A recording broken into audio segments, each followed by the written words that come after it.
Soul trader account is the topic for today. और soul trader कौन होता है? जो एक बंदा अपना अकेला बिजनेस चला रहा है, राइट? इन्वेस्ट भी पैसे उसी ने किए हैं, जो भी प्रॉफिट लॉस होगा वो उसी का होगा, ऐसे ही है ना? तो सोल ट्रेडर अपनी फाइनेंशियल स्टेटमेंट्स कैसे बनाएगा? ट्रांजैक्शंस को सबसे पहले रिकॉर्ड करना है। ट्रांजैक्शंस को रिकॉर्ड करने के लिए सबसे पहले क्या किया जाता है? कहाँ रिकॉर्ड किया जाता है? बुक्स ऑफ प्राइम एंट्री में। बुक्स ऑफ प्राइम एंट्री से वो चीजें आगे कहाँ फॉरवर्ड हो जाती हैं? लेजर्स में। और लेजर्स से आगे कहाँ चली जाती हैं? Trial balance, right? Trial balance जो बनता है, ट्रायल बैलेंस से अगला काम है आपने बनानी है फाइनेंशियल स्टेटमेंट्स। और हमने दो फाइनेंशियल स्टेटमेंट्स की बात की थी, एक कौन सी है? स्टेटमेंट ऑफ प्रॉफिट और लॉस, दूसरी है statement of financial position. Financial statements के हमने 5 एलिमेंट्स की बात की थी: एसेट, लायबिलिटी, कैपिटल, इनकम और एक्सपेंस। ऐसे ही है। तो इन 5 चीजों को हमने कैटेगराइज करना है। इनकम्स और एक्सपेंसेस जाएंगे स्टेटमेंट ऑफ प्रॉफिट और लॉस पे। इनकम और एक्सपेंसेस कहां जाएंगे? Statement of profit. और अगर इनकम ज्यादा है और एक्सपेंस कम है तो क्या होगा? एक्सपेंस ज्यादा इनकम कम है तो क्या हो जाएगा? लॉस। ऐसे ही है ना? इनकम का बैलेंस क्या होता है? डेबिट या क्रेडिट? और एक्सपेंस का क्या होता है? मतलब अगर स्टेटमेंट ऑफ प्रॉफिट और लॉस को मैं डेबिट क्रेडिट में स्प्लिट करूं तो क्रेडिट पे आएंगे इनकम्स और डेबिट पे क्या आएंगे? एक्सपेंसेस। Are we clear? दूसरी हमारे पास फिर आती है कि इसकी फॉर्मेट की बात कर लें। आप लोगों ने एब्जॉर्प्शन कॉस्टिंग तो पढ़ी हुई है, उसी फॉर्मेट को तकरीबन हम यूज करते हैं। सबसे पहले हम लिखते हैं सेल्स माइनस क्या करते हैं इसमें से? Cell return. तो आएंगे नेट सेल्स। अब नेट सेल जो भी आ रही है उठा के मैं बाहर वाले कॉलम में लेकर बोला, ठीक है? सेल्स में से क्या माइनस करना है आपने? नेट सेल्स में से कॉस्ट ऑफ सेल्स। और कॉस्ट ऑफ सेल में क्या आता है? ओपनिंग इन्वेंट्री प्लस क्या करते हैं? परचेजेस। माइनस कर देते हैं परचेज रिटर्न, प्लस करते हैं कैरेज इनवर्ड्स, और माइनस करते हैं क्लोजिंग इन्वेंट्री। अब देखो, समझो कि कॉस्ट ऑफ सेल्स में कौन से एक्सपेंसेस आएंगे? कोई भी ऐसी कॉस्ट जो बिजनेस के लिए डायरेक्ट कॉस्ट है। कौन सी कॉस्ट है? डायरेक्ट इनडायरेक्ट कॉस्ट की कैटेगराइजेशन आप लोगों ने एब्जॉर्प्शन कॉस्टिंग में पढ़ी हुई है, राइट? तो जो भी आपकी डायरेक्ट कॉस्ट है वो कहां पे जाएगी? कॉस्ट ऑफ सेल्स में। और जो इनडायरेक्ट कॉस्ट है वो कॉस्ट ऑफ सेल्स और ग्रॉस प्रॉफिट के बाद एक्सपेंस के तौर पे माइनस होगा। तो जब सेल्स में से कॉस्ट ऑफ सेल माइनस किया, हमारे पास क्या आ गया? Gross profit. ग्रॉस प्रॉफिट के बाद बाकी सारे एक्सपेंसेस को लाइन बाय लाइन लिखेंगे और माइनस कर लेंगे। बाकी एक्सपेंसेस में क्या क्या आ रहा है? सबसे पहले डेप्रिसिएशन, फिर bad debt, distribution cost, marketing cost, selling and distribution, administration, rent, insurance, bank interest, loan interest, tax और लीगल चार्जेस। यानी जो भी बाकी हमने एक्सपेंसेस पे किए उन सबका टोटल किया और ग्रॉस प्रॉफिट में से माइनस करेंगे तो क्या आ जाएगा? Net profit. Statement of profit और लॉस सबको क्लियर है? किसी को स्टेटमेंट ऑफ प्रॉफिट और लॉस के फॉर्मेट में कोई मसला? Okay. Statement of financial position पे चलते हैं। अब स्टेटमेंट ऑफ फाइनेंशियल पोजीशन और प्रॉफिट और लॉस में जो एक सबसे बड़ा डिफरेंस है वो क्या है? कि प्रॉफिट और लॉस होती है फॉर द ईयर। प्रॉफिट और लॉस क्या है? For the year. For the year का मतलब है कि जो भी ये पूरा साल गुजरा, इस पूरे साल में ये हालात थे, इधर इतनी इनकम थी, इतने एक्सपेंसेस थे, तो उनको टोटल करेंगे तो पता चलेगा या प्रॉफिट है या फिर क्या है? लॉस है। लेकिन जो स्टेटमेंट ऑफ फाइनेंशियल पोजीशन है ये फॉर द ईयर नहीं है, ये क्या है? ये है एज एट। एज एट का मतलब है आज, आज के दिन हमारे पास इतने एसेट्स हैं और इतनी लाइबिलिटीज हैं। यानी कि प्रॉफिट और लॉस थी फॉर द ईयर और फाइनेंशियल पोजीशन है as at. Are we clear? Financial position अगर आप याद करो, अकाउंटिंग इक्वेशन थी हमारे पास एक। अकाउंटिंग इक्वेशन क्या थी? Asset is equal to capital plus liability. तो ये जो अकाउंट आपके पास स्टेटमेंट ऑफ फाइनेंशियल पोजीशन है, ये अकाउंटिंग इक्वेशन को फॉलो करती है। इसकी दो साइड्स हैं। एक साइड पे क्या आ जाएंगे आपके पास? एसेट्स, और दूसरी साइड पे क्या आ जाएंगे? Capital plus liabilities. यानी कि दो साइड्स हैं, एक एसेट्स वाली साइड है, दूसरी साइड पे कैपिटल और लाइबिलिटीज है, और ये दोनों साइड्स क्या होनी चाहिए? आपस में इक्वल होनी चाहिए एज पर अकाउंटिंग इक्वेशन। ऐसी है ना बिलाल? एसेट्स दो तरह के थे, कौन कौन से? नॉन करंट और करंट एसेट्स। तो पहले यहाँ पे नॉन करंट एसेट लिखे जाएंगे। अब नॉन करंट एसेट में क्या क्या आ रहा है? Land and building, plant and machinery, furniture and fittings, vehicle and equipment. तो साल के एंड पे जो इनका क्लोजिंग बैलेंस है वो यहां पे लिखा जाएगा। लेकिन क्लोजिंग बैलेंस किस चीज का? कॉस्ट का, एक्यूमुलेटेड डेप्रिसिएशन का? नहीं, कैरिंग वैल्यू। यहाँ पे क्या आएंगी? कैरिंग वैल्यू कैसे निकलती थी? Cost minus accumulated depreciation. बात याद है? अच्छा, लैंड डेप्रिसिएट होता था? क्यों लैंड डेप्रिसिएट नहीं होता? ठीक है, क्यों नहीं होता? उसकी लाइफ का नहीं पता। डेप्रिसिएट किस पे करते हो? यूजफुल लाइफ पे करते हो ना, ऐसे है ना? लेकिन क्या लैंड की बता सकते हो लाइफ कितनी है? लैंड की लाइफ तो इनफाइनाइट है, ऐसी है। तो जिसकी लाइफ इनफाइनाइट है, क्या उसको आप डेप्रिसिएट कर सकते हो? नहीं। क्या ख्याल है बिलाल? नहीं कर सकते ना। बाकी जितने भी एसेट्स है नॉन करंट, ये सारे आपके पास एक्यूमुलेटेड डेप्रिसिएशन माइनस करने के बाद जो कैरिंग वैल्यू आएगी साल के एंड पे, वो यहाँ पे शो की जाएगी। यानी इसका मतलब है कि स्टेटमेंट ऑफ फाइनेंशियल पोजीशन में सारे के सारे आएंगे क्लोजिंग बैलेंसेस। सारे क्या आएंगे? अच्छा, करंट एसेट्स में सबसे पहले हमारे पास क्या आ रही है? इन्वेंट्री। कौन सी वाली आएगी, ओपनिंग या क्लोजिंग? दो अभी बताया है, कौन सी आएगी? क्लोजिंग, साल के एंड पे बन रही है, ठीक है ना? यानी जो एंड में बच गई है वो तेरा एसेट है, जो खाली है वो एक्सपेंस है, जाया कर ली तूने। उसके बाद इन्वेंट्री के बाद क्या आएगा? लेकिन रिसीवेबल भी यहाँ पे कौन सा आएगा? Net receivable. हमने रिसीवेबल्स वाला टॉपिक पढ़ा हुआ, बैड डेट्स वाला। नेट रिसीवेबल कैसे निकलता था? Receivable minus allowance, closing receivable minus closing allowance, right? उसके बाद क्या आएगा? कैश या बैंक। अच्छा, एक चीज यहाँ पे और आती है या आ सकती है, वो है प्री पेमेंट। हमने प्री पेमेंट पढ़ा ना, और प्री पेमेंट हमने क्या कहा था, हमारा क्या है? एसेट है। कौन सा एसेट है? करंट एसेट है। तो यहाँ पे आ गया, क्लियर? एसेट्स का टोटल करेंगे तो will get the value for total assets. इसके बाद दूसरी साइड पे हमारे पास क्या आ रहा है? Capital and liabilities. तो सबसे पहले कैपिटल का सेक्शन बनाएंगे। इसमें जो कैपिटल का अकाउंट जो बैलेंस है क्लोजिंग, वो आ जाएगा। जो भी पूरे साल का नेट प्रॉफिट था, जो प्रॉफिट और लॉस में निकाला है, वो इसमें क्या कर देंगे? ऐड। और जो भी ड्रॉइंग्स है वो इसमें से क्या कर देंगे? माइनस। तो ये हमारा कैपिटल का सेक्शन कंप्लीट हो गया। आसान समझ आ रही बात की? यानी कैपिटल में क्या आएगा? Capital plus profit minus drawings. उसके बाद लाइबिलिटीज आनी है। अब जिस तरह एसेट्स दो तरह के थे, लाइबिलिटीज भी दो तरह की हैं। कौन कौन सी? Non current liabilities and current liabilities. तो नॉन करंट लाइबिलिटी में सबसे पहले हमारे पास क्या आएगा? Bank loan. Bank loan current है नॉन करंट है? नॉर्मली नॉन करंट होता है। इसके अलावा अगर कोई मजीद अगर बैंक लोन के अलावा कोई लॉन्ग टर्म लोन है, वो भी आ जाएगा। मूविंग ऑन, करंट लाइबिलिटीज पे आएंगे तो करंट लाइबिलिटी में सबसे पहली चीज क्या आएगी मेरे पास? पेबल्स। पेबल के बाद क्या आएगा? Bank overdraft. और फिर हमने क्या लिखा?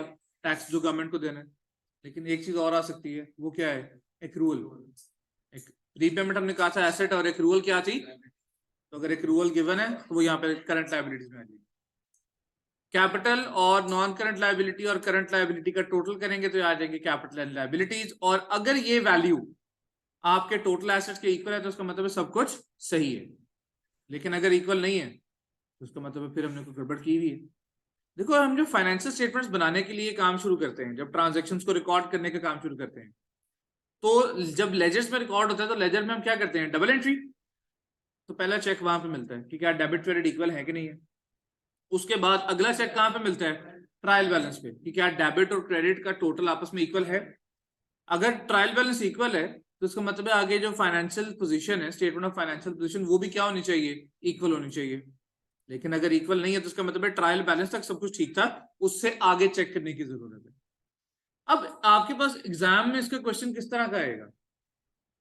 पूरी फाइनेंशियल स्टेटमेंट बनाने के लिए आपको नहीं कहेगा, क्योंकि हमारे पास इतना टाइम ही नहीं है, ना हमारा एग्जाम रिटर्न है, ठीक है? तो सवाल क्या आएगा? वो पूछ लेगा जी कि आपके पास जो करंट एसेट है वो कहाँ जाएंगे, स्टेटमेंट ऑफ प्रॉफिट और लॉस में या स्टेटमेंट ऑफ फाइनेंशियल पोजीशन में? अब ये तो मेरे ख्याल है भट्ट साहब भी बता देंगे कहाँ जाएंगे। आप ही भट्ट साहब? हाँ, तो ये भाई बताएंगे स्टेटमेंट ऑफ प्रॉफिट और लॉस में जाएंगे, और एग्जामिनर इनको कहेगा दोबारा आओ, ठीक है? तो ये चीजें, इनका फॉर्मेट आपको याद होना चाहिए कि क्या चीज कहाँ पे जा रही है। हाँ, नहीं पढ़ रहे हो तुम कुत्ते की तरह? ओके, आगे अगर चलें, सोल ट्रेडर अकाउंट्स का किताब में जो उसने टॉपिक दिया हुआ है, उसमें क्या है बेसिकली? एक ट्रायल बैलेंस गिवन होगा जो एक्चुअली आपके पास सवाल अगर कभी करने हैं जिंदगी में तो कैसे करेंगे, बिजनेस का एक ट्रायल बैलेंस बना के आपको दे दिया जाएगा, लेकिन उस ट्रायल बैलेंस के साथ कुछ चीजों की एडजस्टमेंट दी जाएगी। ट्रायल बैलेंस के साथ क्या दी जाएगी? एडजस्टमेंट्स। हमने उन चीजों को एडजस्ट करना है और एक नया ट्रायल बैलेंस बनाना है। एक नया ट्रायल बैलेंस बनाएंगे, फिर उस ट्रायल बैलेंस को यूज करके फाइनेंशियल स्टेटमेंट बनाएंगे, प्रॉफिट और लॉस भी और फाइनेंशियल पोजीशन भी। कैसे करने हैं, लेट्स सी। मैं क्वेश्चन आपके सामने लेके आ रहा हूं।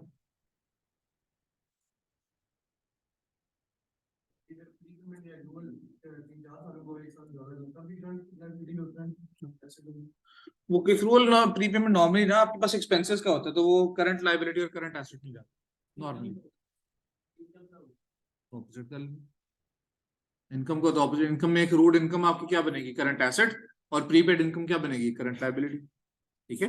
अच्छा, किताब में आपके पास चैप्टर नंबर 15 है जिसका नाम है सोल ट्रेडर अकाउंट। ठीक है, तो I am going on chapter number 15 page number 239। आप लोगों ने कुछ नहीं करना, सिर्फ अभी समझना है कि हो क्या रहा है। ठीक है,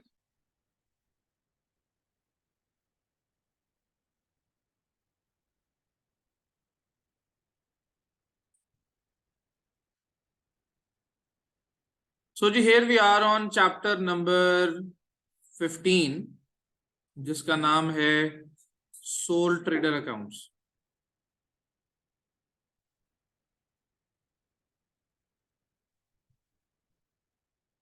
अब यहां पे देखो, इसने आपको क्या बताया कंटेंट्स में? सबसे पहले कहता है नंबर 1 पे technique for producing a set of final accounts from a trial balance, कि ट्रायल बैलेंस से किस तरह हमने फाइनेंशियल स्टेटमेंट्स बनानी है।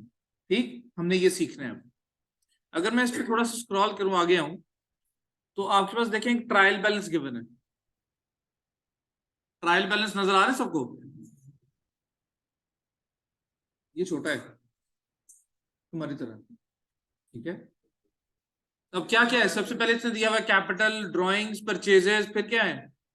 Return inwards. रिटर्न इनवर्ड क्या होता है? Cell return. और रिटर्न आउटवर्ड्स क्या होता है? Purchase return. डिस्काउंट डेबिट पे भी है, और डेबिट वाला कौन सा होगा? अलाउड। क्रेडिट वाला कौन सा है? रिसीव। फिर क्रेडिट सेल्स हैं, कैश सेल्स हैं, दोनों को टोटल करेंगे तो टोटल सेल्स बनेगी ना। उसके बाद क्या है? Custom duty. कस्टम ड्यूटी क्या होती है? डायरेक्ट या इनडायरेक्ट? डायरेक्ट है या इनडायरेक्ट है? डायरेक्ट है। कस्टम ड्यूटी जब तक नहीं दोगे आप इन्वेंट्री लेके नहीं आ सकते अपने पास, तो इसका मतलब है ये कॉस्ट ऑफ सेल्स में ऐड होगी। डायरेक्ट है, डायरेक्ट है।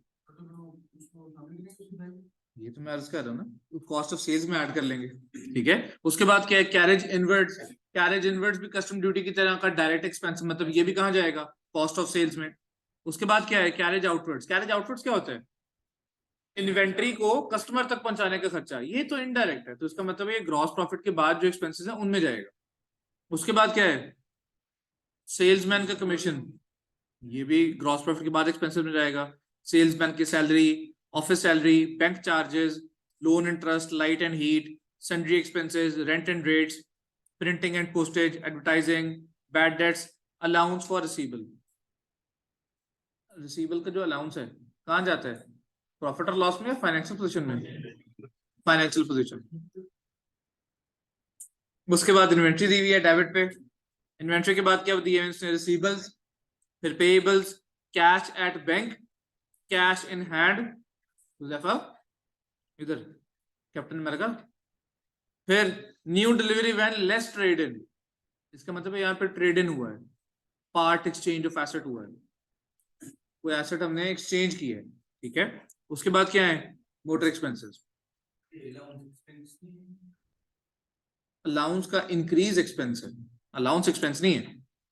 ठीक है, अच्छा उसके बाद क्या है जी? फर्नीचर एंड इक्विपमेंट की कॉस्ट बताई है। डेप्रिसिएशन एट 1 जून 2015, ये बेसिकली एक्यूमुलेटेड डेप्रिसिएशन बताई हुई है साल के स्टार्ट पे। इसी तरह ओल्ड डिलीवरी वैन की कॉस्ट और एक्यूमुलेटेड डेप्रिसिएशन बताई, लोन अकाउंट बता दी। ट्रायल बैलेंस पे सबसे पहले हमने चीज चेक करनी है कि ट्रायल बैलेंस इक्वल है या नहीं है। हाँ जी, इक्वल है ट्रायल बैलेंस, के डिफरेंट है? इक्वल है। आगे क्या कहते हैं? You certain the following information. कितनी एडजस्टमेंट्स दी हैं? 4। पहली एडजस्टमेंट में क्या कह रहे हैं, closing inventory has been valued for account purposes at 8490।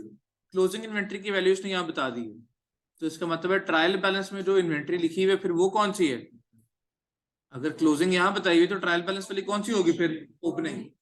देखो आइडेंटिफिकेशन कैसे है, इसने इन्वेंट्री लिख के कहाँ लिखा हुआ है, डेबिट पे या क्रेडिट पे, डेबिट पे क्या आते हैं, इनकम या एक्सपेंसेस, तो अगर एक्सपेंस है तो इसका मतलब है कॉस्ट ऑफ सेल्स में ऐड होना है, राइट, बात समझ आ रही है। अब क्लोजिंग इन्वेंट्री दो एडजस्टमेंट्स हैं इसकी, एक तो ये हमारा एसेट है तो कहां लिखा जाएगा, एसेट है तो कहां लिखा जाएगा, डेबिट पे, और कॉस्ट ऑफ सेल्स में ऐड होता है कि माइनस होती है, closing inventory cost of sale में ऐड होती है माइनस होती है, गजाला कॉस्ट ऑफ सेल्स में क्लोजिंग इन्वेंट्री ऐड होती है माइनस होती है, कॉस्ट ऑफ सेल हमारा एक्सपेंस है, तो अगर कोई चीज एक्सपेंस में से माइनस होगी तो वो क्या है, डेबिट या क्रेडिट, क्रेडिट, तो इसका मतलब है ट्रायल बैलेंस में एक दफा मैं इसको लिखूंगा डेबिट पे क्योंकि एसेट है, और एक दफा लिखूंगा क्रेडिट पे क्योंकि कॉस्ट ऑफ सेल में से क्या होनी है, माइनस में, ठीक है। हमारा सेकंड नोट में क्या कह रहे हैं, the motor when was sold on 1 जून 2015, साल के पहले दिन ही मोटर वैन बेच दी, ये वाली जो ओल्ड वैन है ना ये पहले दिन ही बेच दी है, and traded in against the cost of the new van, the trade in price was 1000 and the cost of the new van was 3200। अच्छा, ओल्ड वैन की देखो मेरे पास कॉस्ट कितनी थी, ट्रायल बैलेंस में देखें ओल्ड वैन की कॉस्ट कितनी नजर आ रही है, 2100, और उसकी एक्यूमुलेटेड डेप्रिसिएशन कितनी थी, तो इसका मतलब है उसकी जो नेट बुक वैल्यू थी या कैरिंग वैल्यू हमारे पास वो कितनी बनी, 1100। अब मेरे पास वैल्यू थी 1100 और मैंने उसको कितने का बेचा है, 1000 का, तो प्रॉफिट है कि लॉस है, कितने का, 100 का, मेरे पास क्या हो गया, लॉस, लॉस है तो कहां जाएगा, डेबिट पे या क्रेडिट पे, लॉस है तो कहां जाएगा, डेबिट, एग्रीड।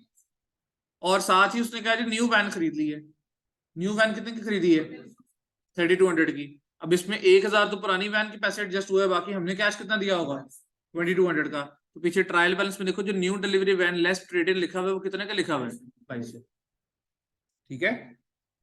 अच्छा, note C, depreciation on straight line basis is to be charged on the following annual rates, depreciation किसके following annual rates पे लगनी है, स्ट्रेट लाइन बेसिस पे, मोटर वैन पे कितनी लगेगी, अच्छा ये किस पे लगनी है, न्यू मोटर वैन पे या पुरानी वाली पे, न्यू पे लगेगी, पुरानी तो साल के पहले से नहीं हमने एक्सचेंज कर ली थी, पूरा साल हमारे पास कौन सी रही है, न्यू वाली, और न्यू वाली की कॉस्ट कितनी थी, इस पे कितनी लग जाएगी 20%, और इसके अलावा दूसरा एसेट क्या, फर्नीचर एंड इक्विपमेंट, उस पर कितने परसेंट लगना है, 10%।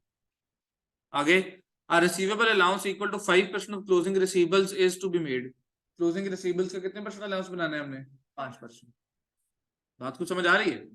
अब हमने ये चारों चीजों को एडजस्ट करके एक नया ट्रायल बैलेंस बनाना है, कैसे करेंगे, लेट्स सी। सबसे पहले तो मैं यहाँ पे एक नई शीट ऐड कर लेता हूँ, इस शीट को नाम मैं दे देता हूँ सोल ट्रेडर अकाउंट्स। अच्छा, सब लोग जरा इसको समझें, लिखने की जरूरत नहीं है, ठीक है, आप लोग यहाँ से देखें और जस्ट हेल्प मी आउट, मुझे फिगर्स बताते जाइएगा क्या क्या है, मैं लिखता जाता हूँ। सबसे पहला काम हमने करना है, ये जो ट्रायल बैलेंस गिवन है हमने वो बनाना है, इसको मैं नाम दे रहा हूँ जी adjusted trial balance, adjusted trial balance का फॉर्मेट था क्या था, सबसे पहले सीरियल नंबर, देन डिस्क्रिप्शन, उसके बाद डेबिट और क्रेडिट, ऐसे ही है, डॉलर साइन डाले। सबसे पहले क्या है, कैपिटल, क्रेडिट पे कितना है, कैपिटल पे क्रेडिट में आएगा कितने का, 15258, कैपिटल के बाद क्या है, ड्राइंग्स, डेबिट पे कितने की, 5970, उसके बाद परचेजेस कितने की, 73010, 73010, परचेजेस के बाद क्या है, रिटर्न इनवर्ड्स, डेबिट पे कितना 1076, उसके बाद क्या आएगा, रिटर्न आउटवर्ड्स, क्रेडिट पे 3720, उसके बाद डेबिट पे कितना है 1870, और क्रेडिट पे कितना है 965 डेबिट वाला अलाउड है, क्रेडिट वाला रिसीव्ड है। उसके बाद क्या है, क्रेडिट सेल्स कितने की 96520। उसके बाद क्या है, कैश सेल्स 30296। उसके बाद क्या है, कस्टम ड्यूटी वो कितने की है 11760। उसके बाद क्या है, कैरेज इनवर्ड्स वो कितना है 2930। उसके बाद क्या है, कैरेज आउटवर्ड्स 1762। उसके बाद क्या है, सेल्समैन कमीशन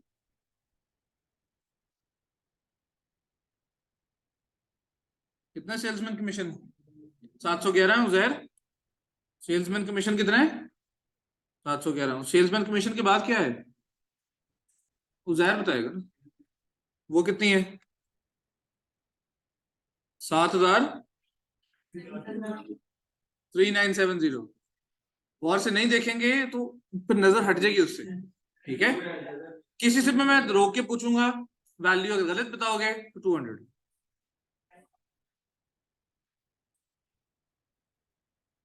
हाँ जी, ऑफिस सैलरीज कितनी है जी 7207। उसके बाद क्या है, बैंक चार्जेस वो कितने हैं 980। उसके बाद लोन इंटरेस्ट वो कितना है 450। फिर क्या है, light and heat 2653। Light and heat के बाद नेक्स्ट हमारे पास है सन्ड्री एक्सपेंसेस। हाँ जी सलमान, कितनी वैल्यू है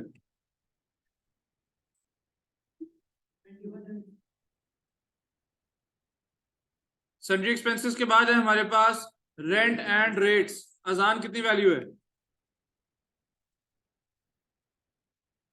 फिर क्या है प्रिंटिंग एंड पोस्टेज। हाँ जी हसन, क्या बात है। उसके बाद क्या है, एडवर्टाइजिंग कितने की 1044। एडवर्टाइजिंग के बाद क्या है, मैं बैड डेट लिखूंगा, मेरी मर्जी है ना। बैड डेट कितना है 1791। उसके बाद क्या है,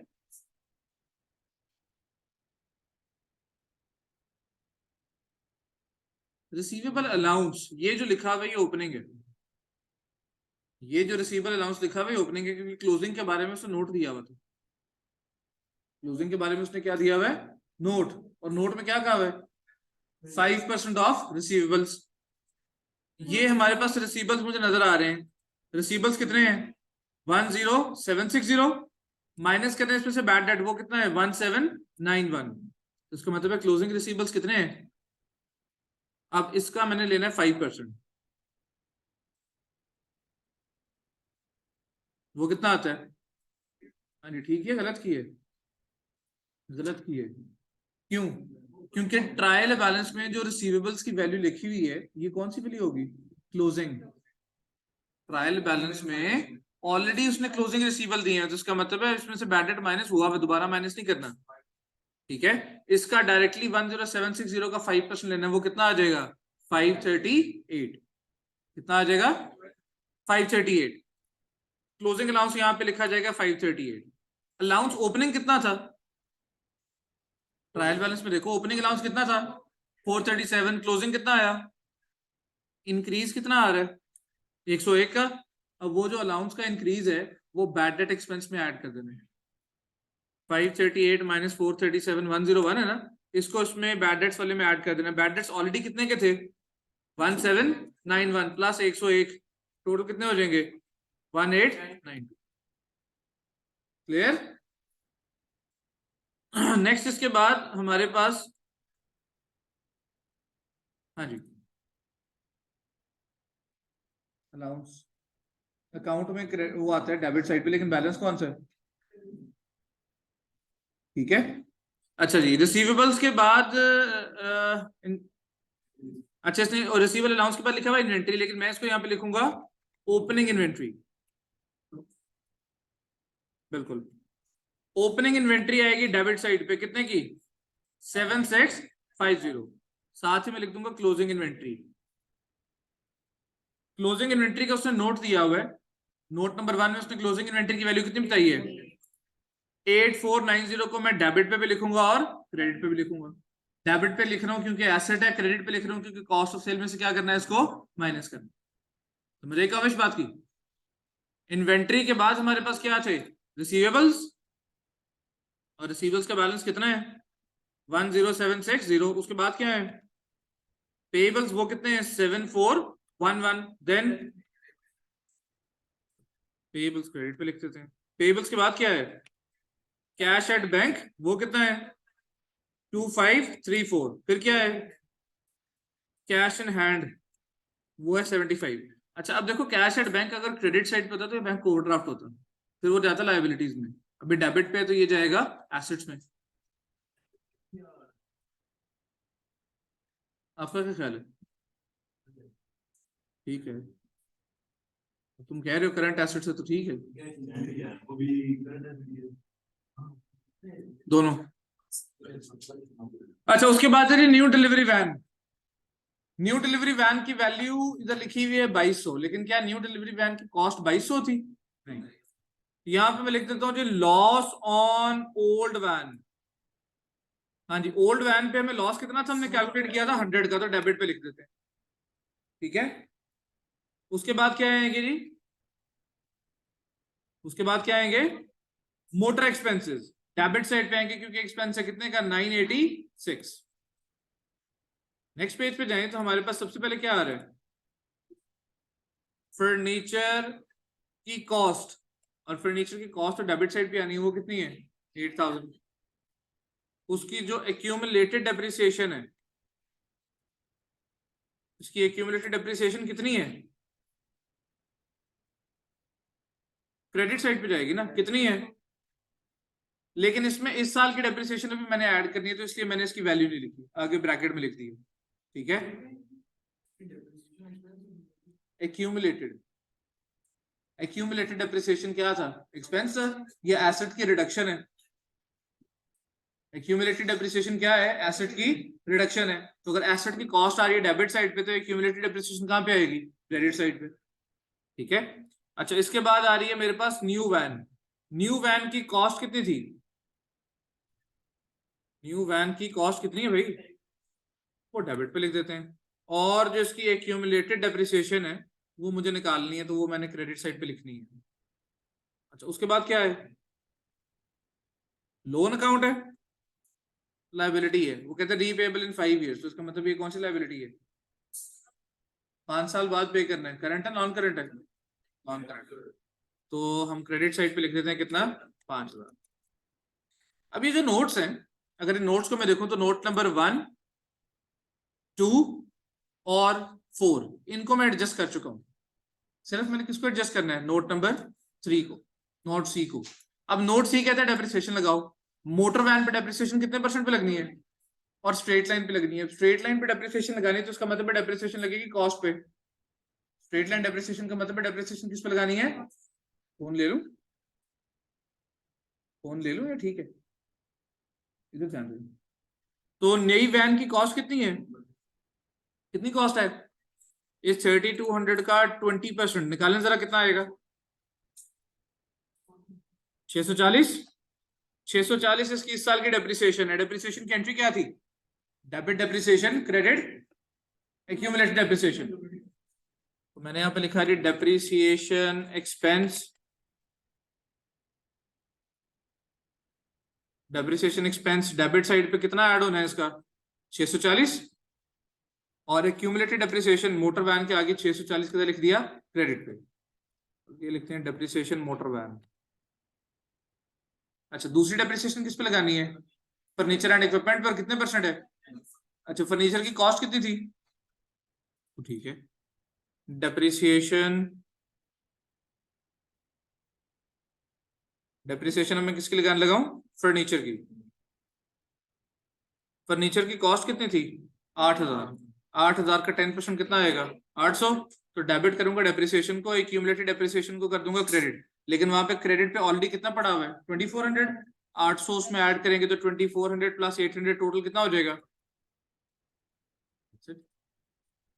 देखो बात याद रखनी है कि for every debit there should be a equal credit, ठीक है, मतलब क्रेडिट होना चाहिए डेबिट के लिए और इक्वल अमाउंट पे, हमने वो कर लिया। अब मैं अपना ट्रायल बैलेंस जो है एडजस्टेड वाला, इसका टोटल करके देखता हूँ कि डेबिट साइड का कितना आ रहा है। तो जब मैंने इसका डेबिट साइड का टोटल किया, ये आ गया मेरे पास 172038। क्रेडिट का टोटल किया, वो भी कितना आ गया 172038। क्या दोनों ये इक्वल है कि डिफरेंट है? इसका मतलब है यहां तक की चीजें ठीक है, यहां तक की चीजें सही है। लेकिन अगर ये इक्वल ना होते तो इसका मतलब है कोई मसला था। ओके सो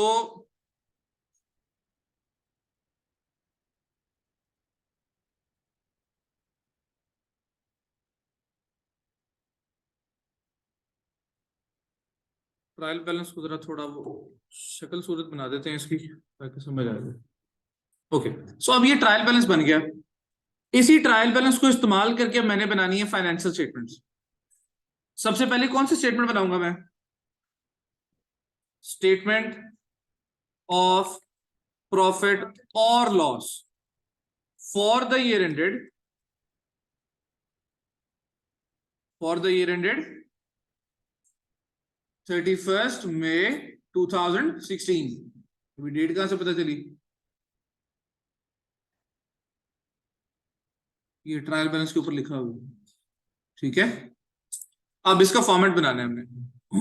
दो कॉलम बना लिए। सबसे पहले मैं लिखूंगा यहाँ पे सेल्स। सेल्स एक है दो है? कौन कौन सी? एक है कैश सेल, दूसरी कौन सी है? Credit sale. क्रेडिट सेल की वैल्यू कितनी है और कैश सेल की कितनी है? माइनस क्या करना है इसमें से? रिटर्न इनवर्ड्स, यानी कि सेल रिटर्न वो कितना है? 1076। अब इनका टोटल करूंगा तो क्या आ जाएगी? Net sales. ये आ गई नेट सेल्स कितनी है? माइनस क्या करना है इसमें से? Cost of sale. अब कॉस्ट ऑफ सेल में हमारे पास सबसे पहले क्या आएगी? Opening inventory. ओपनिंग इन्वेंट्री, हाँ जी, ओपनिंग इन्वेंट्री की वैल्यू कितनी है? प्लस क्या करना है इसमें? परचेजेस। परचेजेस की वैल्यू कितनी है? 73010। माइनस क्या करना है? परचेज रिटर्न यानी रिटर्न आउटवर्ड्स, वो कितना है? फिर क्या माइनस करना है? Closing inventory. और क्लोजिंग इन्वेंट्री वैल्यू कितनी है? तो क्रेडिट वाली लिखनी है यहाँ पे, क्रेडिट वाली यहाँ पे लिखनी है, हाँ जी। नहीं, अच्छा, इसके अलावा यहाँ पे मैंने लेके आना है कैरेज इनवर्ड्स और कस्टम ड्यूटी। ये भी कॉस्ट ऑफ सेल में मैंने ऐड करने हैं। कैरेज इनवर्ड्स कितने के जी? कस्टम ड्यूटी है 11760 और दूसरा कितने का है? 2930। That's it. इन सब का जब मैं टोटल करूंगा तो ये मेरे पास बनेगी cost of sales. Cost of sale आ गई 83140। सेल्स कितने की है? नेट सेल्स कितनी है भाई? माइनस कर लो उसमें से कॉस्ट ऑफ सेल। अब सेल में से जब कॉस्ट ऑफ सेल माइनस करते हो क्या आ जाएगा? ये आ गया ग्रॉस प्रॉफिट। यहां तक बात समझ आ रही बिलाल? बिलाल, ग्रॉस प्रॉफिट के बाद क्या करना है? बाकी सारे एक्सपेंसेस को लाइन बाय लाइन लेके माइनस करते जाना है। अब एक्सपेंसेस क्या क्या है? Carriage outward, salesman commission, salary commission, उसका office salaries, bank charges, loan interest, light and heat, sundry expenses, rent and rate, printing postage, bad debts, और भी है। पहले यहां तक तो लिखने जरा। अच्छा, बैड डेट्स के बाद क्या है? डिस्काउंट, डिस्काउंट अलाउड और रिसीव दोनों है ना? डिस्काउंट अलाउड जो है ये एक्सपेंसेस में ऐड हो जाएगा। कितने का डिस्काउंट अलाउड? 1870। और डिस्काउंट रिसीव्ड उसको माइनस कर लो, कितने का था? 965 का। तो और कोई एक्सपेंस था? ये लॉस ऑन से ओल्ड वैन, तो पुरानी वैन पे लॉस हुआ है वो भी आ जाएगा यहाँ पे 100 का। फिर क्या है, मोटर एक्सपेंसेस आ जाएंगे। मोटर एक्सपेंसेस कितने हैं, 986। फर्नीचर के कॉस्ट एक्सपेंस है जी, फर्नीचर की कॉस्ट एक्सपेंस है ना।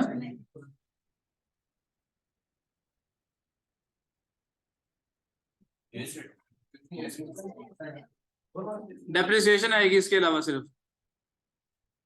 मोटर वैन की डेप्रिसिएशन है 640 की और दूसरे की डेप्रिसिएशन है 800 की। अभी बाकी सारे एक्सपेंसेस का हमने टोटल करना है, मतलब सारे एक्सपेंसेस को ऐड किया और डिस्काउंट से माइनस किया, टोटल आ गया 35618। अब इसको मैं जब माइनस करूंगा ग्रॉस प्रॉफिट में से, तो ये मेरे पास आ जाएगा नेट प्रॉफिट। मतलब कि अगर ट्रायल बैलेंस बना हुआ है तो ट्रायल बैलेंस से आगे चीजों को लेके जाना बहुत आसान है। ठीक है, ये क्लियर है सबको? आवाज नहीं आई, सबको क्लियर है? नहीं, सांस नहीं चढ़नी चाहिए। स्टेटमेंट ऑफ प्रॉफिट और लॉस बन गई। प्रॉफिट और लॉस के बाद नेक्स्ट काम क्या है, प्रॉफिट और लॉस के बाद नेक्स्ट क्या बनानी है, स्टेटमेंट ऑफ फाइनेंशियल पोजीशन।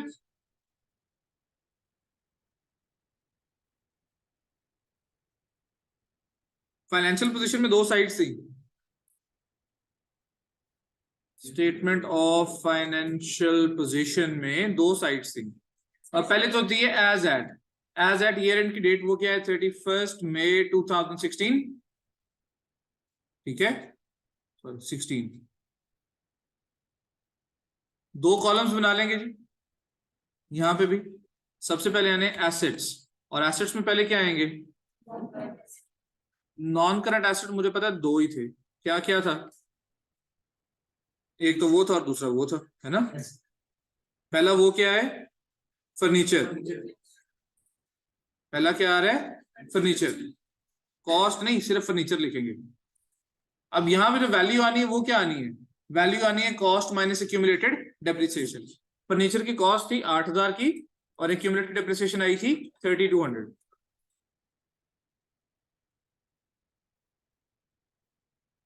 तो 8000 माइनस 3200 कितनी वैल्यू आ जाएगी इसकी, 4800। इसके बाद आना है यहाँ पे हमारे पास मोटर वैन, और न्यू वाली आनी है। किसकी शादी किसके साथ हो रही है, नहीं कुछ डिस्कशन बड़ी गहरी चल रही है, मैं क्या पूछ लूं।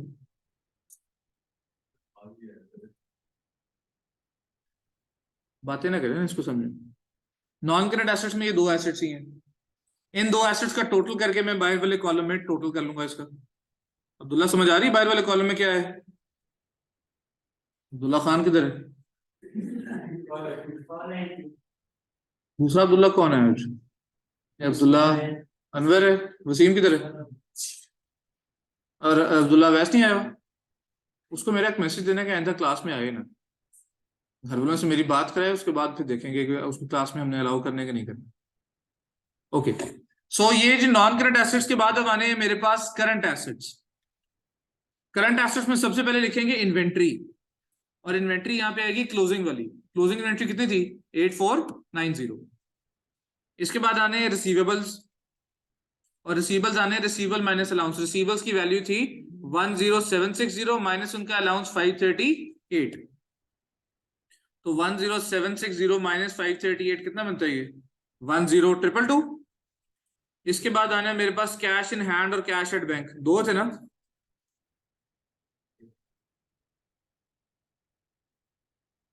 That's it. यहाँ पे हम करंट एसेट्स का टोटल करेंगे, यह आ जाएगा 21321। और जब नॉन करंट और करंट एसेट्स दोनों का टोटल करेंगे तो ये आ जाएंगे हमारे पास टोटल एसेट्स। टोटल एसेट्स तक बात कुछ समझ आ रही है आलमगीर, तो मसला यहाँ पे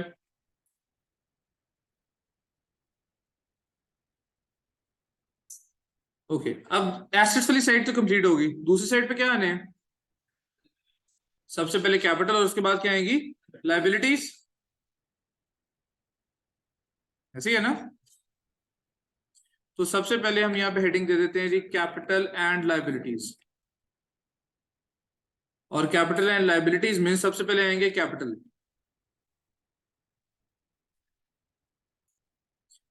अब इसमें सबसे पहले तो कैपिटल का अकाउंट बैलेंस आ जाएगा।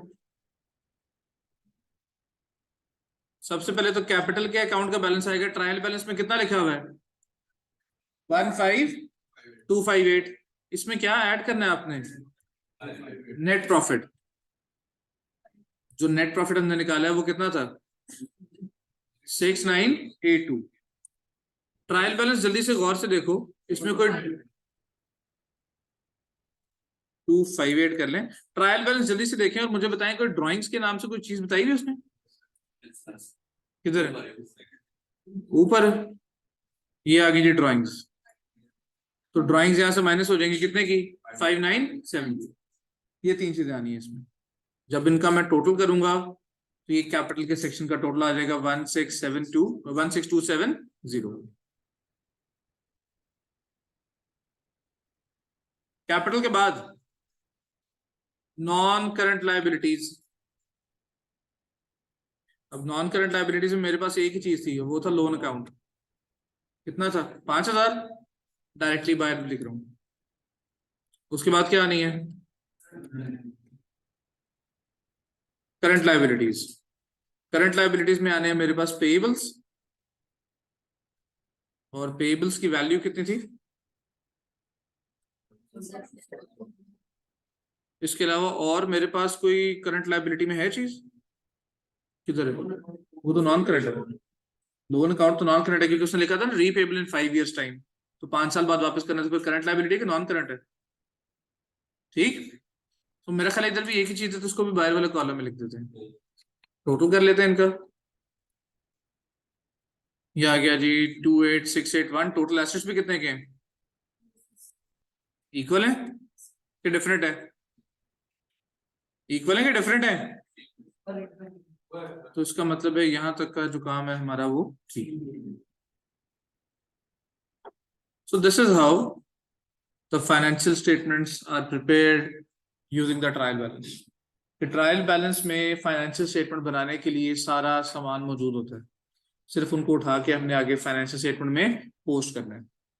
अब आपसे जो सवाल पूछा जाएगा एग्जाम में वो किस तरह का होगा, मैंने आपको बता दिया कि वो एक बैलेंस देगा और पूछेगा ये कहाँ जाएगा, प्रॉफिट और लॉस में जाएगा या फाइनेंशियल पोजीशन में जाएगा, वो आपने देखना है। और दूसरा फिर हो सकता है साथ ये पूछ ले कि वहां जाके ऐड होगा या माइनस होगा। एग्रीड। सोल ट्रेडर अकाउंट्स नहीं, एडजस्टमेंट नहीं करनी पड़ेगी आपको। फॉर्मेट याद डेफिनेटली होना चाहिए, अगर 100% नहीं भी याद तो कोई इतना बड़ा मसला नहीं है, लेकिन याद हो तो बेहतरी आ जाती है। ये सबको क्लियर है sole trader accounts, okay. So अभी हो रहे हैं जी 10:23। We are having a 5 minutes break, और उसके बाद फिर हम एक्सटेंडेड ट्रायल बैलेंस वाले टॉपिक की तरफ जाएंगे। ऑनलाइन वाले इधर ही रहें, सिर्फ म्यूट कर लें। ओके, ट्रायल बैलेंस का फॉर्मेट सबको याद है, अभी बनाया भी हमने। सबसे पहले क्या आता है सीरियल नंबर, देन डिस्क्रिप्शन, एक कॉलम डेबिट का और एक कॉलम।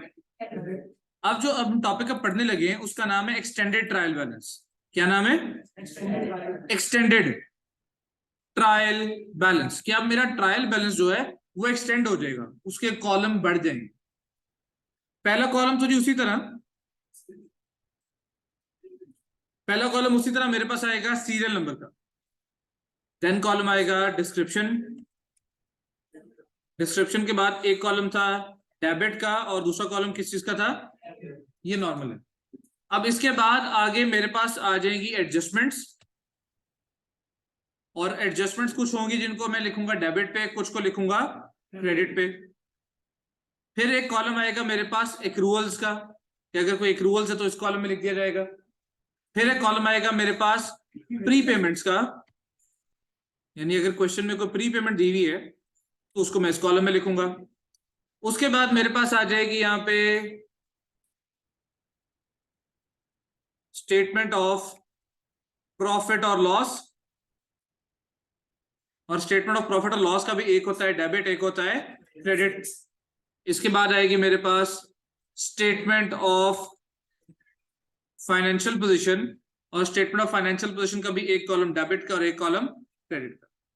इसको 10 कॉलम अकाउंट भी कहा जाता है। क्या कहा जाता है? गिनते हैं कॉलम्स कितने, 1 2 3 4 5 6 7 8 9 और 10। जो वैल्यूज लिखने के कॉलम्स हैं वो कितने हैं? 10। ठीक है, सीरियस हो जाए। अब इस 10 कॉलम अकाउंट्स में बेसिकली क्या है, एक्सटेंडेड ट्रायल बैलेंस में हो ये रहा है कि जो हमारा ट्रायल बैलेंस है वो फाइनेंशियल स्टेटमेंट्स तक एक्सटेंड हो रहा है। अभी पीछे हमने जो सोल ट्रेडर अकाउंट्स बनाए हैं उसमें ट्रायल बैलेंस था, फिर अलग से स्टेटमेंट ऑफ प्रॉफिट और लॉस बनाई, अलग से स्टेटमेंट ऑफ फाइनेंशियल पोजीशन बनाई। लेकिन ये जो 10 कॉलम अकाउंट है ये क्या है जी, आपका जो ट्रायल बैलेंस है सिंपल वाला वही आगे कहां तक जा रहा है? फाइनेंशियल स्टेटमेंट्स तक। Are we clear? कुछ बात समझ आ रही है? अब ये कैसे बनेगा और क्या होगा अगर मैं सवालों को कुछ देखना शुरू करूं। किताब में वापस जाऊंगा और किताब में हमारे पास चैप्टर ये था सोल ट्रेडर अकाउंट्स वाला, कौन सा? Chapter number 15। चैप्टर नंबर 14 जो इससे पिछला चैप्टर है वो हमारे पास है जी एक्सटेंडेड ट्रायल बैलेंस का। अब यहां पे मैं एक एग्जांपल के थ्रू ही आपको समझाऊंगा कि कैसे हमने चीजों को एडजस्ट करना है। तो सबसे पहले हमारे पास इधर पेज नंबर 215 है, यहाँ पे एक एग्जांपल नंबर 1.3 इसने दी हुई है, टॉपिक 1.3 में एग्जांपल दी हुई है और इधर ट्रायल बैलेंस बना हुआ है। मैं इसी ट्रायल बैलेंस को देखते हुए अपने पास एक ट्रायल बैलेंस बना लूंगा। अब यहाँ पे जो चीजें हैं, सबसे पहले क्या गिवन है? कैपिटल क्रेडिट साइड पे कितना है? 108,000। कैपिटल के बाद क्या है? Opening inventory. Opening inventory debit side पे लिखी जाएगी। सजाद सब खड़े रहे। हाँ जी, ओपनिंग इन्वेंट्री कितने की है? 92,880। उसके बाद क्या है? ड्राइंग्स, वो कितने की है? ड्राइंग्स हैं 33,720। ड्राइंग्स के बाद क्या है? रेंट, वो कितना है? 13,840। रेंट के बाद परचेजेस वैल्यू 484,272। फिर सेल्स क्रेडिट पे कितने की? 683,920। उसके बाद क्या है? इलेक्ट्रिसिटी, इलेक्ट्रिसिटी एक्सपेंस है ना, डेबिट पे आएगा कितना?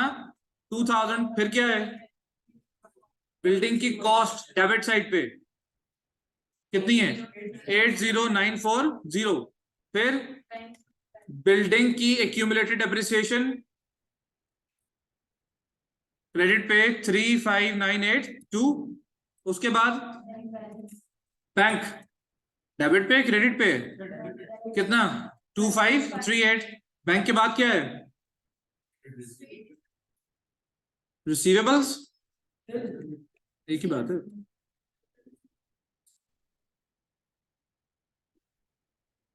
हाँ जी, ट्रायल बैलेंस में हमेशा क्लोजिंग बैलेंसेस होते हैं नॉर्मली। हाँ जी, रिसीवेबल्स का बैलेंस कितना है जी? 45500। रिसीवेबल्स के बाद क्या है? पेबल्स क्रेडिट पे कितने के? 40,440। पेबल्स के बाद what do we have? Insurance. Insurance क्या होता है? एक्सपेंस कितने का? 3072। और उसके बाद क्या है? वेजेस एंड सैलरीज, और वो भी डेबिट पे कितनी? 109,580। That's it. अब ये एक नॉर्मल ट्रायल बैलेंस दे दिया गया मुझे। अब इस ट्रायल बैलेंस में मुझे कुछ चीजों की एडजस्टमेंट करनी है। एडजस्टमेंट किन की करनी है? अगर इसी टॉपिक पे मैं आगे जाऊं, एडजस्टमेंट वाले कॉलम तक मैं यहाँ पे ले आता हूं।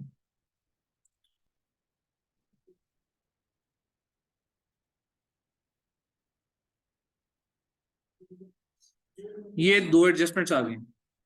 पहली एडजस्टमेंट क्या है? Depreciation charge for the year कितने का? डेप्रिसिएशन की एंट्री क्या होती है? Debit, depreciation, credit, accumulated depreciation. अब यहाँ पे डेप्रिसिएशन के नाम से कुछ लिखा हुआ है, लिख दो, नया अकाउंट बना दो ना, डेप्रिसिएशन। और एडजस्टमेंट वाले कॉलम में डेबिट साइड पे कितना लिख दो? 15,000। और एक्यूमुलेटेड डेप्रिसिएशन लिखा हुआ है, यस। इसके आगे क्रेडिट पे कितना लिख दो, 15,000। अब ये एक्यूमुलेटेड डेप्रिसिएशन ऑलरेडी पहले क्रेडिट पे लिखी हुई थी, एक्यूमुलेटेड डेप्रिसिएशन बिलाल कहाँ लिखी हुई थी, क्रेडिट पे। और इसके आगे एडजस्टमेंट भी क्या हो रही है, क्रेडिट। तो क्रेडिट क्रेडिट आपस में क्या हो जाएंगे, ऐड। क्रेडिट क्रेडिट आपस में क्या हो जाएंगे, ऐड हो जाएंगे। रख दो उसको। सेकंड एडजस्टमेंट क्या है, writing off an irrecoverable debt, bad date.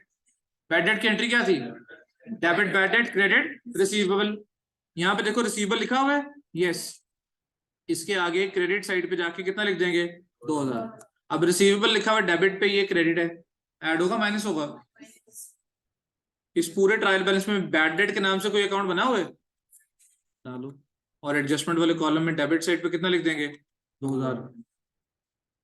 कुछ समझ आई एडजस्टमेंट की। नेक्स्ट एडजस्टमेंट,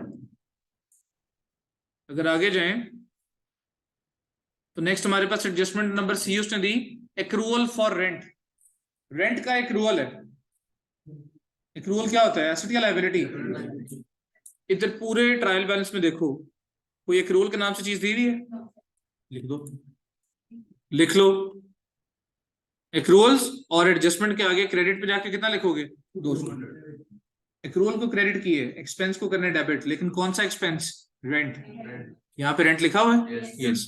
तो उसके आगे एडजस्टमेंट में 200 क्या कर देंगे, डेबिट।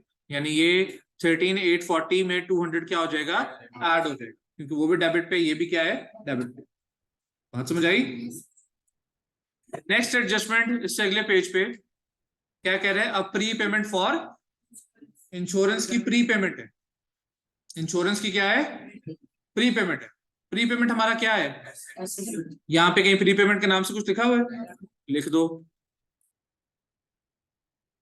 एडजस्टमेंट वाले कॉलम में डेबिट पे कितना लिखेंगे, 100। इंश्योरेंस क्या होगी, डेबिट या क्रेडिट, क्रेडिट, क्योंकि हमने डेबिट किया प्री पेमेंट को, क्रेडिट करना एक्सपेंस को। कौन सा एक्सपेंस, इंश्योरेंस का, ये लिखा हुआ इंश्योरेंस का एक्सपेंस। इसके आगे क्रेडिट साइड पे जाके कितना लिख देंगे, 100। क्लियर। Next adjustment. अच्छा, अब इससे पहले कि मैं भूल जाऊं तो मैं एक्रूअल्स वाले कॉलम में लिख लेता हूं 200, और प्री पेमेंट वाले कॉलम में कितना लिख दूंगा, 100, ताकि मुझे याद रहे। प्री पेमेंट के बाद नेक्स्ट जो एडजस्टमेंट है, आखिरी एडजस्टमेंट है हमारे पास, वो है क्लोजिंग इन्वेंट्री की। और क्लोजिंग इन्वेंट्री कितनी बताई हुई है,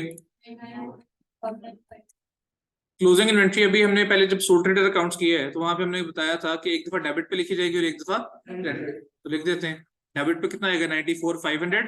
क्रेडिट पे भी कितना आएगा, 94। एडजस्टमेंट, क्योंकि एडजस्टमेंट ही कर रहा हूं मैं। एग्रीड। ये जी 5 चीजों की एडजस्टमेंट थी जो हमने कर ली। अब एडजस्टमेंट करने के बाद अगला काम क्या है, मुझे इन चीजों को फाइनेंशियल स्टेटमेंट्स में लेके जाना है। कैपिटल कहाँ जाएगा, प्रॉफिट और लॉस में या फाइनेंशियल पोजीशन में,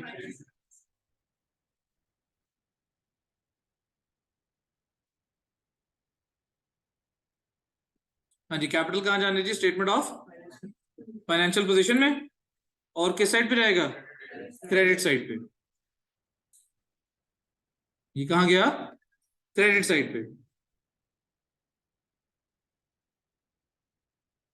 कैपिटल के बाद क्या है, ये कहाँ जाएगी, प्रॉफिट और लॉस में, किस साइड पे, डेबिट साइड पे।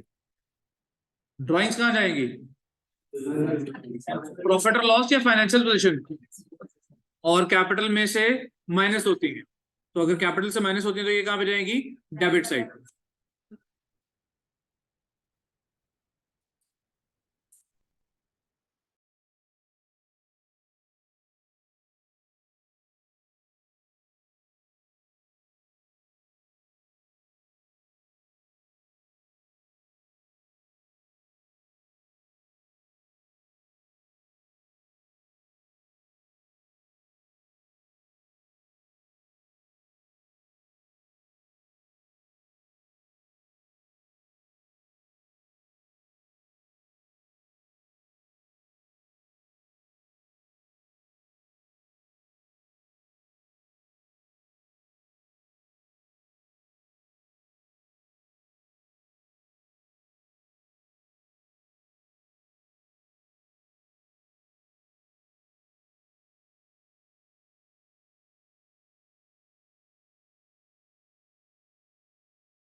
ओके, ड्राइंग्स कैपिटल से माइनस होती हैं तो ये स्टेटमेंट ऑफ फाइनेंशियल पोजीशन में जाएंगी डेबिट साइड।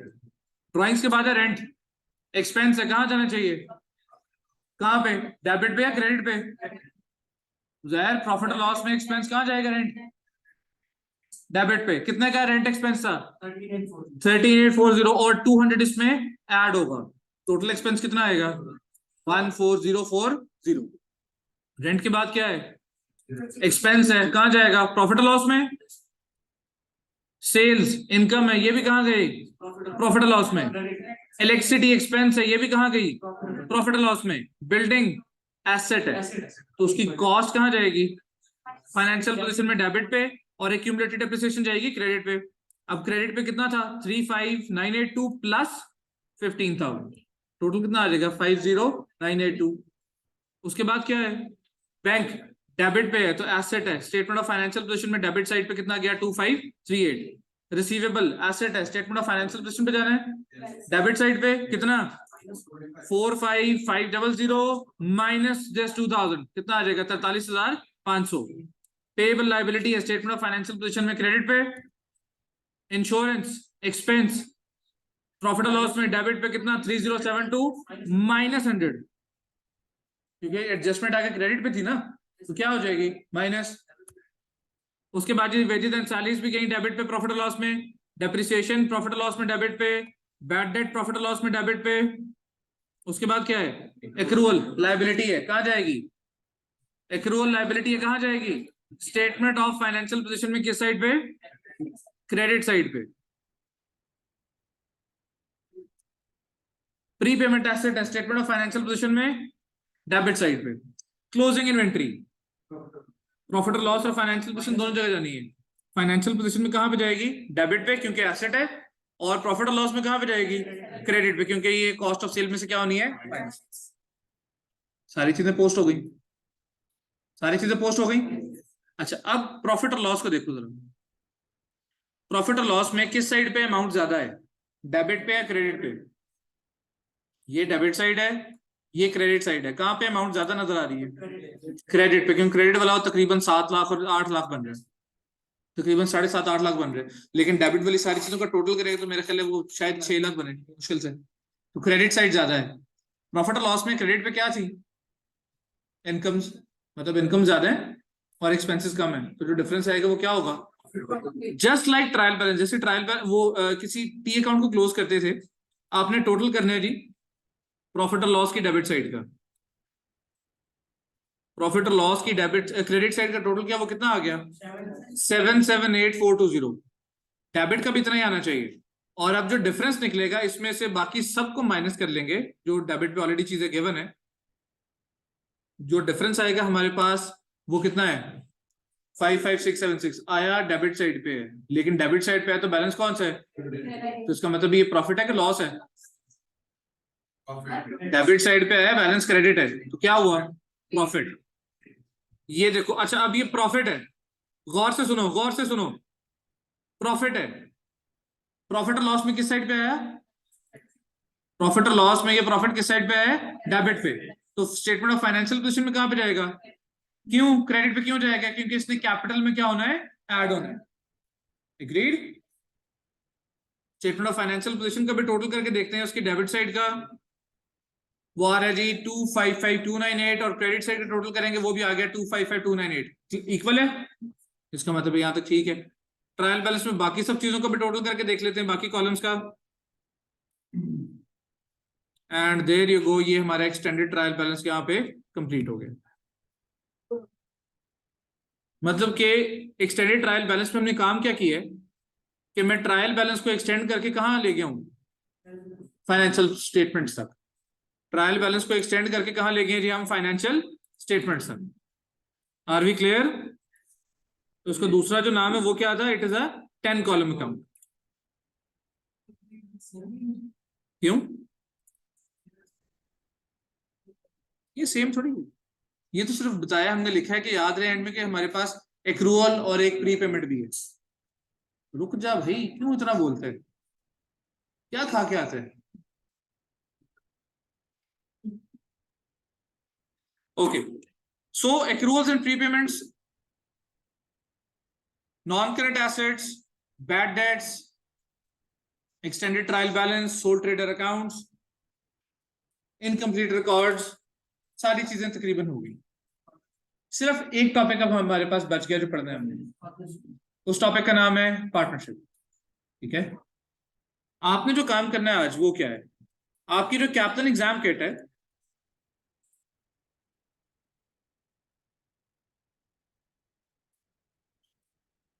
कैप्टन की आपकी जो एग्जाम किट है उसमें जो क्वेश्चंस हैं आपके पास जो आपने आज आके सॉल्व करने हैं वो कौन से हैं? अब जरा उन पे बात कर लें।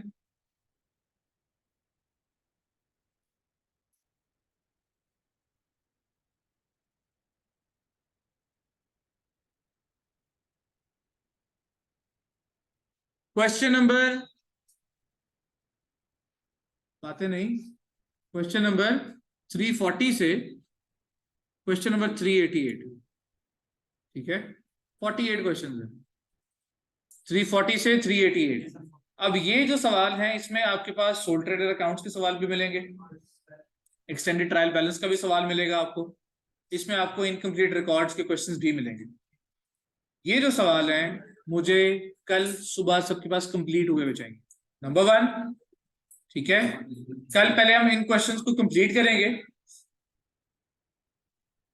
कर लो बात, बहुत जरूरी है ना। एक दफा जब मना किया जाता है मंसूर उसको सुन लेते हैं बात को। ठीक है, क्यों आप चाहते हैं कि मैं पूरी क्लास के सामने आपकी इज्जत जाही करूं?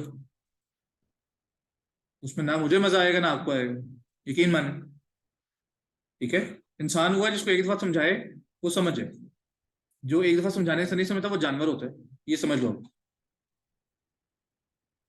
क्वेश्चन नंबर 340 टू 388 सारे क्वेश्चंस मुझे कल सुबह सॉल्व हुए हुए चाहिए।